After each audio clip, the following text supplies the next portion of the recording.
Welcome to Inside The Mavs, the official Mavericks podcast of 97.1 The Freak. Kevin Gray, Mavs pre- and post-game host. Joined as always by my partner Grant Afseth, Mavs Sports Illustrated writer covering all things for the Dallas Mavericks. Really appreciate you joining us on this Christmas Day edition of Inside The Mavs. You can download and subscribe to the podcast wherever you get your podcast for free. Give it a 5-star rating and write a review for it while you're there. You can also watch the video on Kevin Gray Sports on YouTube and on Grant's channel at Grant Afseth. The Dallas Mavericks taking on the Phoenix Suns on Christmas night, the final game of the NBA slate for Christmas Day.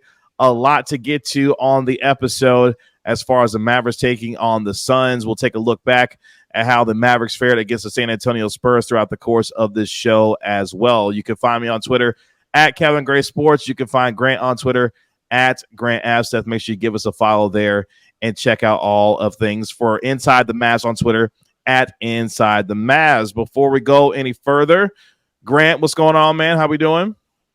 Well, I'm doing well now. Ask me after I deal with the airport around Christmas time for sure. So for now, good, but TBD for sure. That's right. That's right. Of course, Grant is in Phoenix covering the Mavericks as they take on the Phoenix Suns on Christmas Day. We'll preview that game a little bit later on in the show as the Mavericks, having broken their 3-game losing streak, they beat the San Antonio Spurs on Saturday night, handling business 144-119. Luka Doncic came back with a vengeance.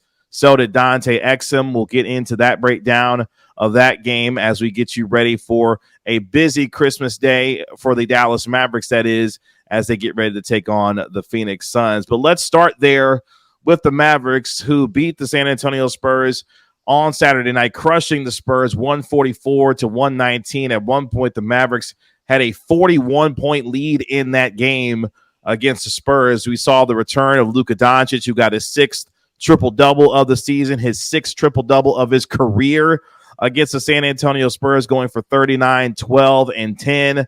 Dante Exum was excellent. He had another 20-point game. And for the Mavericks, we've talked about this before, Grant. When this team makes threes, this team is very difficult to beat. And in the game against San Antonio, they go 23 of 45 from downtown. That's right, boys and girls. Over 51% from three in the game against San Antonio. Overall, shooting 52% from the field. Some make-or-miss league, and the Mavericks made a ton of shots against San Antonio on Saturday. Definitely, and it was a huge contrast from that matchup on the first night of the back-to-back against the Houston Rockets. Having Luka obviously is going to make a huge difference for any offense to generate open looks, get into the paint, and do things that you're not going to expect from like a Jaden Hardy or Tim Hardaway Jr. But Dante Exum, as you mentioned, that made a big difference as well, getting both of those guys back. That's a lot of firepower to be able to make plays, get downhill, and just continue to generate open looks where the guys that were taking those tougher shots in Houston are now getting cleaner looks against the the Spurs the following night, having that better like talent in terms of playmaking on the floor. And it's like what Jason Kidd said. It's just the difference between those two games, 77. It's like and then Dante Exum a little bit as well too. But overall, it's just a major difference when you have a talent like that available versus not, which isn't like a genius analysis by any stretch, but it's just it can be as simple as that sometimes. Great players elevate a team, and making shots makes a big difference. Yeah, and you saw some of the incredible passing by Luka Doncic at one point, throwing a pass behind the back of his head to Derrick Jones Jr., who knocked down a three. Derrick Jones Jr., he had 11 points, hitting another three-pointers in the game as well. Real quick note on Derrick Jones Jr., he's already made more three-pointers in this season than he has in his entire career at this point already with the Dallas Mavericks. Like, Derrick Jones has been fantastic from the three-point line. The Mavericks had seven guys in double figures, including A.J. Lawson, who we'll touch on here in a minute. He had 17 points of the game. Dwight Powell even had 14 points. But Luka Doncic, you're right. It doesn't take a lot of real deep analysis to figure out when 77 is on the floor, you're going to have a chance to win. And you just saw the difference in the pace that the Mavericks were able to play with, the amount of easy shots that guys like Grant Williams, who was really good in this game. Jason Kidd talked about it during the pregame show. He expected Grant Williams to have a big game. He had 14 points. He knocked down 4 3-pointers in that game as well. You're going to get a lot of easy opportunities to make a lot of shots when you're playing with Luka Doncic. I don't know why more guys don't come sign up for the Mavericks, because if you're going to play with Luka Doncic, your number's going to go up really big because you're going to play with the guys going to get you a bunch of open looks every single night. Yeah, definitely. And I think, as you said, with, Derek Jones already having such a, massive increase in his, shot making volume, that's just a true testament to if you have confidence and you're ready to shoot and you're willing to shoot, that goes a long way. And that's also something that, Dante Exum, brought up as well. It's like in his return from Europe, a big factor has been confidence. And I think, when you play alongside a playmaker that could just throw the ball behind his head when he draws a crowd of, 2 to 3 defenders in the paint, and you don't even see him seeing you, and you're wide open getting the ball, I think it would be a lot easier to be pretty confident in your shooting ability, getting those types of looks for sure. And they got plenty of open looks, knocking down 23 3-pointers on 45 attempts. And, Luka Doncic, he hit 5 threes of his own. Obviously, a massive night for him, passing James Harden for the most 35-point triple-doubles in a career. Only Russell Westbrook, LeBron James, and Oscar Robertson sit in front of LeBron James for the most 35-point triple-doubles in a career, which is insane because I don't know if you remember, Grant, Luka Doncic is only 24 years old. He's only 24, and he's putting up historic numbers so far in his career. I think I've run out of superlatives to describe his game and the way that he goes about playing the game. As you mentioned in the last episode, the game just comes so easy for him, and it's just a night and day difference when he's on the floor. The tone and the tenor of the way the team plays, how they play through him, but more importantly, how much more confidence every guy has on this team when they're playing alongside 77. And I think that's something that goes underrated, is just the amount of confidence that he instills in his teammates based off of the way that he plays and loves to get other guys involved, but obviously an offensive savant himself when it comes to putting the ball in the basket. Yeah, definitely. And he's someone that wants, the process to be correct in how the offense operates. Like if it's, for example, a couple games ago, late third quarter, Omax got the ball, and he had to get a shot up, but he put it on the floor and then took a tougher shot and didn't get it off in time. And, Luka was like, get the shot up. Like, you put it up. He was kind of making it very clear, you got to shoot that ball. Little things like that. He's going to, he has a way of doing it. He wants it done a certain way.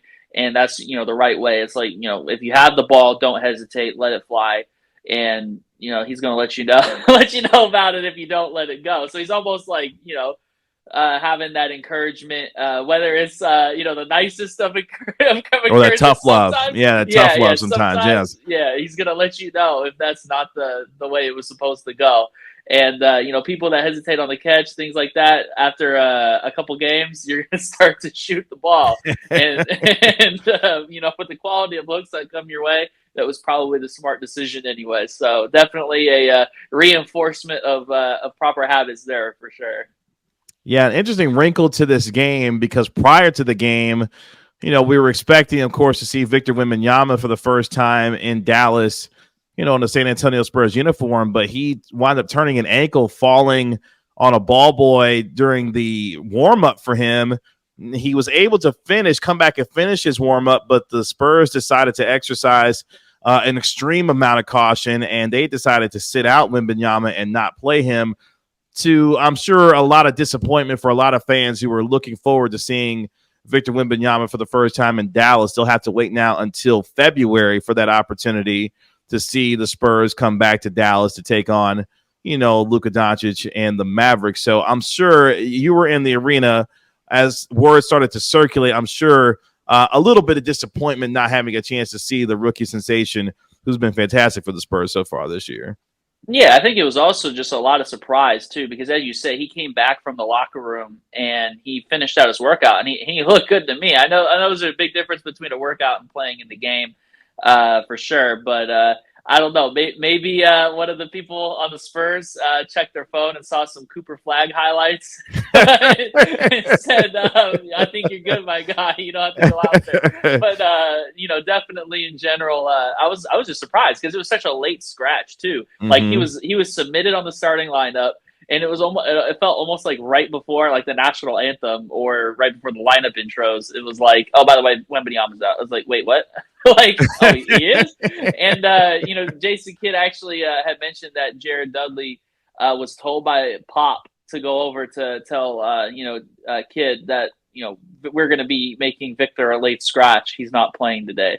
Like Oh wow. that's how close to the actual game time it was that they found out. And some of the players mentioned, I really didn't even know that he was out until I kind of saw my phone and saw the video at halftime about him stepping on someone's foot.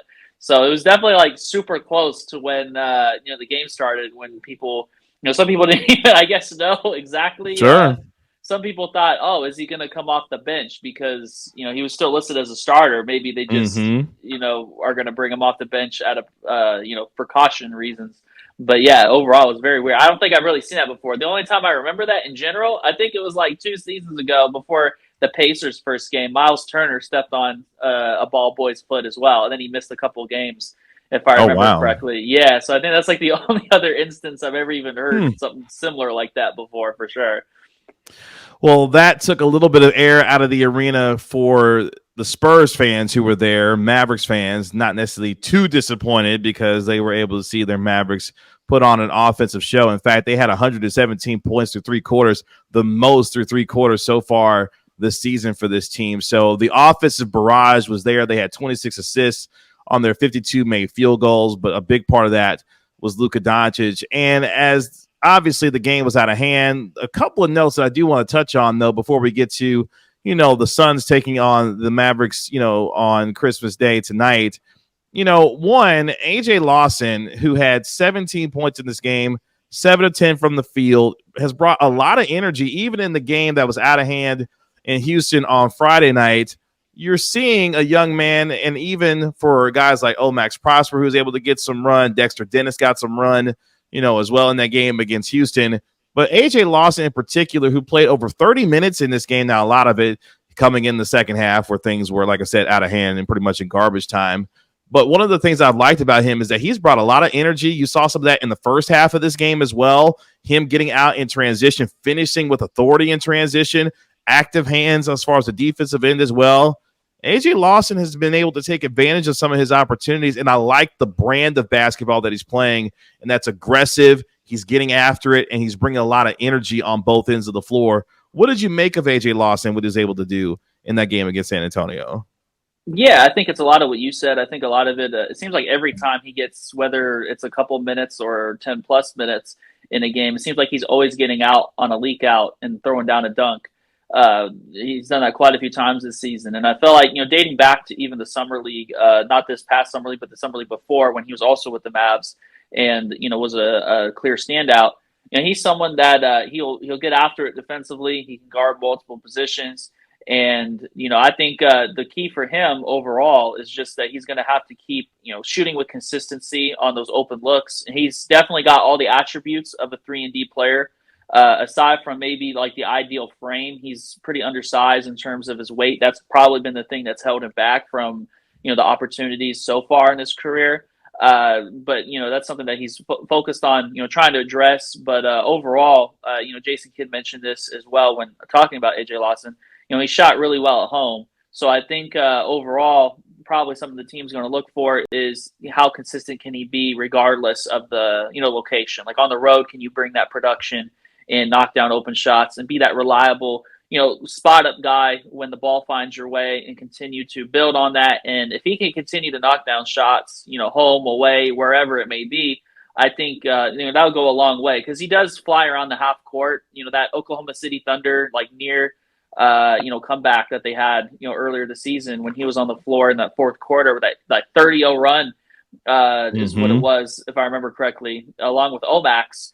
Having those wings that can fly around and are willing to really just make those extra efforts and, after a double team, get all the way to the, the weak side of the floor and scramble, having them alongside Luka makes a big difference. And that was, I think that was a big formula of how they had their best success in the Luka era, is having, perimeter players that are willing to make those extra efforts. You have to have offensive firepower as well. So I'm not saying, put Omax and AJ Lawson out there and you're going to go pull off Right. a Western Conference Finals run. But just saying that, in general, like just the general idea of the defensive identity is having, people that will make those extra efforts, swarm around half court, active hands, get out in transition, all that good stuff. And, AJ Lawson consistently does that and brings intensity. So I think, just seeing his consistency on the other end offensively, continuing to knock down shots, will probably be a big factor for him going forward.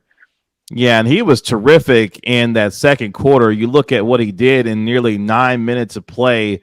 He had 10 points, had a steal, was really able to turn around some of the energy, in that transition, especially, getting to the basket and finishing with authority. I like what I've seen from him and what he's had the opportunity. He's been able to really take advantage of it. I'm interested to see how much more now of an opportunity he's going to get as far as how deep this Mavericks team can be once they get guys like Derek Lively, Kyrie Irving, and Josh Green back, which gets me to this point because, and you were there, obviously, in the post-game press conference, where Jason Kidd said something very interesting at the end of the post-game talking about Dante Exum. Now, Dante Exum came back after missing the game against Houston as well. He had 20 points and was really good, pouring in another, 7 rebounds, also having 4 assists in the game. But he said something that I think caught a lot of attention for Mavericks fans, and for you and I in particular. Kidd said that when obviously for Grant Williams, for Josh Green, when he comes back, but more importantly for Dante Exum, he's going to remain in the starting lineup even when these guys get healthy, when Kyrie Irving returns and some of these other guys come back as well, which brought me to the idea, okay, now wait a minute, Jason. If Dante Exum is going to remain in the starting lineup and you're looking at this team when they're fully healthy, you've got Luka Doncic, you've got Kyrie Irving, you've got Derek Lively II, and you're telling me Dante Exum is going to remain in the starting lineup? Well, what does that mean for either Grant Williams or Derek Jones? Because I can't imagine that Derek Jones Jr. gets pulled out of the lineup at this particular point, given how well that he's playing. So are we looking at a situation where the quote-unquote biggest free agent signing that the Mavericks had in Grant Williams is going to be coming off the bench for this team when this team is fully healthy? Yeah, I think in general that could be a realistic possibility, just as a best guess, because when you kind of look through the history of Jason Kidd's comments, when he talks about players and roles, he tends to praise guys that get those opportunities. Like he said, we'll lean on Derek Jones and Dante Exum early this season when it was at the very start, and sure enough, they got opportunities over guys like Jaden Hardy. And I think when you hear the rest of his comments, he did praise the versatility you have defensively to have multiple guys guard the ball. Those quicker options, whether it's, Dante or Derek Jones.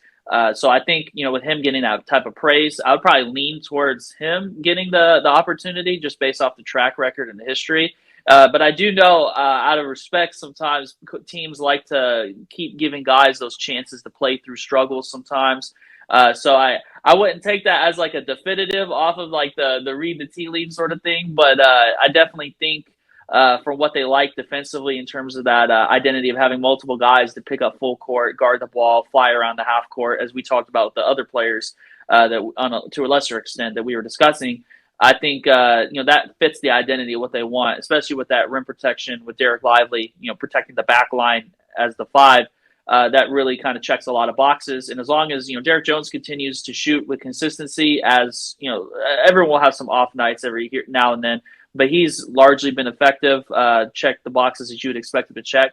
So I would think if you're putting the best 5 out there, I would probably go with that 1 through 3 and then put Derek Jones and, obviously Lively at the 5 as well. So it'll be something to watch. I'll probably have to ask about it in Phoenix. I don't know how awesome it'll go for me personally, but I will definitely do my best to find some answers for sure. I just found that to be very, very interesting, given Dante Exum has earned his way into this lineup. I mean, I'm not taking anything away from Exum because he's earned his way in with the amount of versatility that he's brought. He's shooting the 3 now with more confidence as well. And with the defense and the length that he provides at that position, he's been playing extremely well and has earned his way into that lineup. Derrick Jones Jr., the same, with the career that he's having, the athleticism he brings on both ends of the floor as well. I just find it very, very interesting that Grant Williams, who has been brought in as a guy that can guard multiple positions, could be looking at a role that he had similar in Boston, which was one of the reasons why he wanted to get out of Boston in the first place, because he was looking for a larger role somewhere else and felt like Dallas could be an opportunity to do so. Now could be possibly in a position to be back in a similar role that he was in Boston. I just wonder how that plays for him and for Mavericks fans who looked at Grant Williams as a guy. And again, this is coming off one of his better performances that he's had in a while, hitting the 4 threes that he did, that this could be a real possibility that he becomes a guy that's part of that second unit now. Yeah, I think a big difference for him too is that at least with getting the opportunity at the start of the season, at least he had the chance, the runway to be able to lock in that start and maintain it with him being and he often. Didn't. Yeah, he didn't exactly. Yeah, and that's a little different when you can acknowledge yourself, like I'm not converting on threes. I got to work through some stuff. So I think overall, with him being a consummate professional and like the things that I've heard him discuss throughout his career, I think he's going to be someone that would respond well to it. Whether he signed up for it or not. I know it's a little unfortunate if you commit for a big role and you potentially have that decline a little bit into the season, a couple months in. But overall, definitely going to be curious to see how he responds to that. I do think that second unit overall could use some size. I see pros and cons for either Derrick Jones or Grant Williams being more opportunity with the second unit. But overall, for a group that usually is a pretty small perimeter, I think whether that's like through plug and play lineups or just bringing them off the bench, I do think they would benefit from having Grant Williams with that second unit. But they do like to play fast as well, so that's probably where that pro and cons list comes through, because Derrick Jones, when you think fast, that's someone that you think of. So overall, when Kyrie's back as well, I'm curious to see how they'll handle all of those lineup combinations throughout the course of a game. But we'll definitely have to stay tuned for that and see how those lineups end up looking. If it's anything like injuries, we might not hear too much about it ahead of time. So I will definitely do my best to find out about what that may look like at the 4 spot. But overall, definitely going to be one of those important factors. But it's a good problem to have, because if you have players that are signing for a low amount of money that are playing really well, a part of it is because of the the lack of ideal performance from Grant Williams. So that's not to say it's like this perfect situation where only positive things are happening, but overall, it's definitely a great look for a team when you have that multiple low cost signings, kind of pushing the envelope for starting roles and heavy minutes and continuing to raise the bar of their impact. And that's exactly what Dante Exum and Derrick Jones have done this season. It's going to be interesting. Jason Kidd loves to tinker with lineups, so it's not something that he is unaccustomed to doing, but Grant Williams possibly moving to the bench would be a significant development based off of what the expectation was coming for him this season. You touched on it a little bit. Derek Lively the second, Kyrie Irving, both out of walking boots. Kyrie Irving actually seen before the San Antonio Spurs game, working out and getting up shots prior to the game as well. So another positive sign for him as he moves toward his return for the Dallas Mavericks. So hopefully as the rest of this week goes on, we will be able to see and get more update when it comes to Kyrie Irving, Derek Lively, and their timetables for return.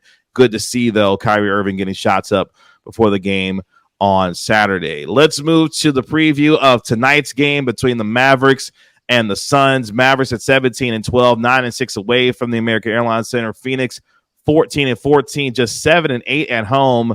No Bradley Beal as he's dealing with an ankle sprain.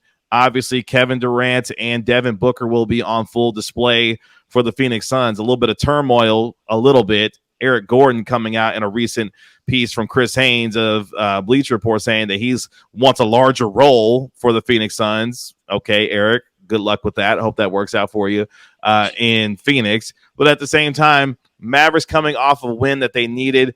Phoenix struggling right now. Of course, the game tips off at 9:30 p.m. tonight. What are you looking for the Mavericks to try and extend their win streak to 2 games after getting a really important win against San Antonio on Saturday? Yeah, I think the big thing with Bradley Beal and Yusuf Nurkic being out, I'm very curious to see what type of lineups the Mavericks end up using. By all indications so far, we haven't seen any reason to believe that, Kyrie or Lively will end up playing. At the time of recording this, the day before, the game day.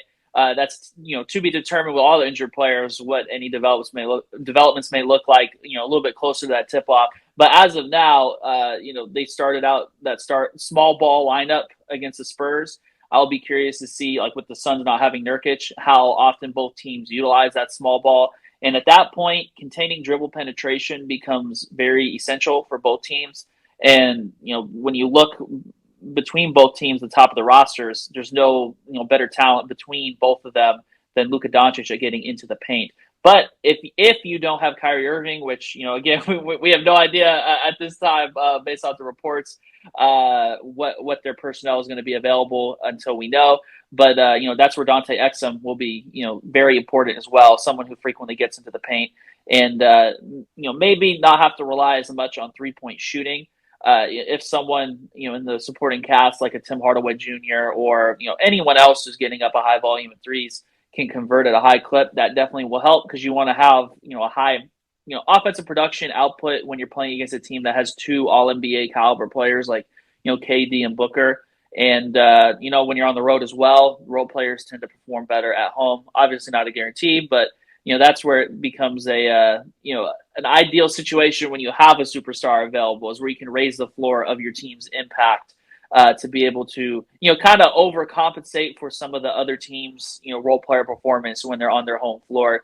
But overall, everyone kind of gets up for those national TV games, the last of the Christmas Day slate. So it's going to be very, intriguing overall. But, the Suns, their small ball lineups will be probably the main thing that I'll be looking for without Nurkic available, because they don't really have much front court depth after, trading for Bradley Beal and not having much available, resources to be able to go and fortify or reinforce their, their center rotation. And the Mavericks, last couple games, they've really gotten creative with their, small ball lineups with Derek Jones and Grant Williams alongside each other.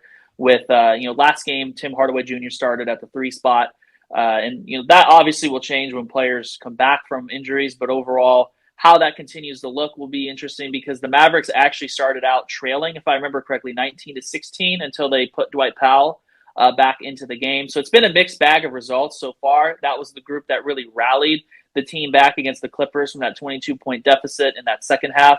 So, so far, when you play lineups, you need extended looks to be able to work through little things like defensive rotations. Because again, in our last episode against the Clippers, we talked about it, that 13-2 run to close the game. Kawhi Leonard basically picked them apart. They didn't really know where to double from, as Tyronn Lue mentioned in his postgame presser, kind of, giving his analysis of what happened in that stretch. So how they continue to, work through small ball personnel, those little details that you have through continuity and getting more reps will be important, because you never know when you could need that at a later time as well. And, Grant Williams and Derek Jones factor in to be pretty important, making that all possible, while especially Maxi Kleber remains sidelined, with his small toe dislocation, who usually tends to be that 5 in those small ball groups. Yeah, really important game for the Mavericks as you look at the Western Conference standings right now. 2.5 games separate seeds 4 through 10 in the West right now. That is how tight things are, and what a win or a loss could do for you in terms of moving up and down the standings. The Suns right now 3-7 in their last 10, having lost their last couple of games. Mavericks 6-4 in their last 10, of course, winning their last game against San Antonio. Right now, the Mavericks are tied with the Clippers, for the 5th seed at 17-12 through 29 games. And for the Mavericks, it's all going to be about, can you make shots? Are you going to be able to get stops in the last 4 or 5 minutes of games where Devin Booker, Kevin Durant are capable of making huge runs and leading this offense for Frank Vogel's team? But more importantly for the Mavericks, will guys be able to knock down the kinds of shots that they're accustomed to making? If so, the Mavericks should have a good chance of winning this game. And when you put Luka Doncic on a stage like this on Christmas Day, you never know what's going to happen in terms of what he could do, something special on Christmas. Here's the interesting thing about that game as well.